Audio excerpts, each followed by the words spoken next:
জাত পৰ্বতজৰা পৰিষদীয় সমষ্টিত কংগ্ৰেছ দলৰ মাৰাথন প্ৰচাৰ অভিযান। প্ৰতিটো দলে নিজৰ ভেটি মজবুত কৰিবলৈ ভাৰতীয় জাতীয় কংগ্ৰেছ দলে হাত সাৱটি বহি থকা নাই।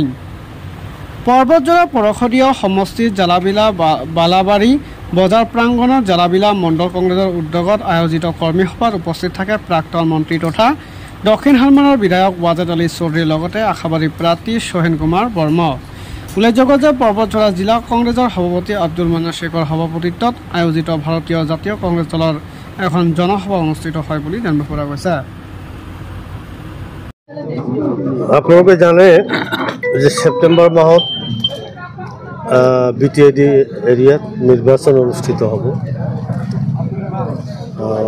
নিৰ্বাচন কেন্দ্ৰিক এটা মণ্ডল কংগ্ৰেছৰ আজি এটা সভা আহ্বান কৰিছিলে, কাৰণ ইতিমধ্যে আমাৰ পাৰ্টি হাইকমাণ্ডে মোক আৰু এখেতক এই পৰ্বতজৰা সমষ্টিৰ পৰ্যবেক্ষক হিচাপে নিযুক্তি দিছে।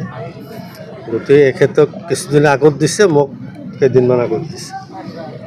এখেতে ইতিমধ্যেই এই পৰ্বতজৰা সমষ্টিৰ প্ৰত্যেকটো মণ্ডল কংগ্ৰেছ লগত থাকি গঠন কৰিছে, বুথ কমিটি গঠন কৰি আছে, এতিয়া প্ৰায় সম্পূৰ্ণ হোৱাৰ পথত।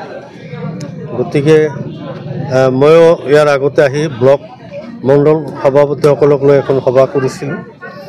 আজি এটা মণ্ডলৰ মিটিং কৰিলোঁ আৰু পৰ্যায়ক্ৰমে আমি প্ৰত্যেকটো মণ্ডলৰ আমি মিটিং কৰি থাকিম। কংগ্ৰেছ দলে কেইখন সমষ্টিত কি প্ৰতিদ্বন্দ্বিতা কৰিব? এইবাৰ আমি 40টা সমষ্টিতেই আমাৰ প্ৰাৰ্থীটো দিয়াৰ আশা আছে, কাৰোৰ লগত এলায়েন্স নাই।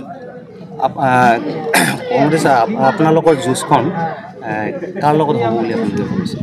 চাওক, আমাৰ যুঁজখন এইবাৰ কেইবাটাও পাৰ্টীয়ে প্ৰাৰ্থীটো দিব। BJP তেওঁ কাৰোৰ লগত এলায়েন্স নকৰে, ফ্ৰেণ্ডলি ফাইট কৰিব BPF আৰু UPPৰ লগত। আৰু এটা পাৰ্টি নতুনকৈ APP আৰু কংগ্ৰেছ, 5টা পাৰ্টি। গতিকে কাৰ লগত যুঁজ হ'ব এই মুহূৰ্তত পোৱা টান, কিন্তু মই ভাবোঁ যে ৰাইজৰ মাজত এটা পৰিৱৰ্তন দেখা পাইছোঁ আমি। কি মাইনৰিটি, কি বড়ো, কি চাওতাল, কি আদিবাসী, প্ৰত্যেকটো কমিউনিটি কিন্তু BJP গভৰ্ণমেণ্টৰ প্ৰতি তেওঁলোকৰ আস্থা আৰু বিশ্বাস নাই।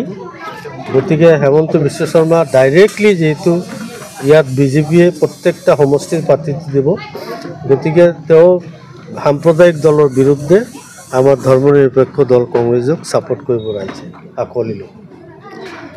দেখা গৈছে যে BTC পৰিষদীয় নিৰ্বাচনত একক সংখ্যাগৰিষ্ঠতা হিচাপে চৰকাৰ গঠন কৰিবলৈ বহুত কষ্ট হয়। যদি আপোনালোকে একক সংখ্যাগৰিষ্ঠ নাপায় তেতিয়াহ'লে তাৰ লগত এতিয়া সময়ে ক'ব, এতিয়া সেইটো কোৱাৰ সময় নহয়, সেই সময়ত দেখা যাব। কিন্তু আমি আশাবাদী যে আমি absolute majority পাম। ঠিক আছে, ধন্যবাদ।